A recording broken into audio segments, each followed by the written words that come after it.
So what are the risks of reverse wholesaling?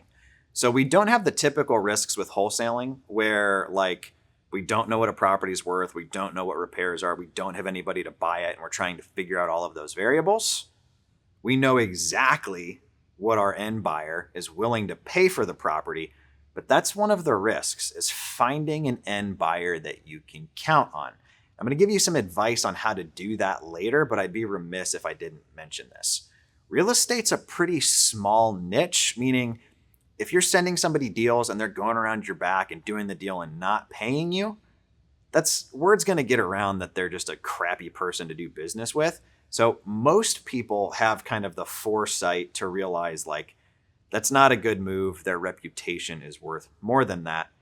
The other challenge you could have is you go under contract with the seller, you go to wholesale it to the other guy, and he doesn't actually buy the deal from you. He signs the paperwork, but the money never goes in. At that point, you told the seller you were buying their house and you're not. So like, what do you do?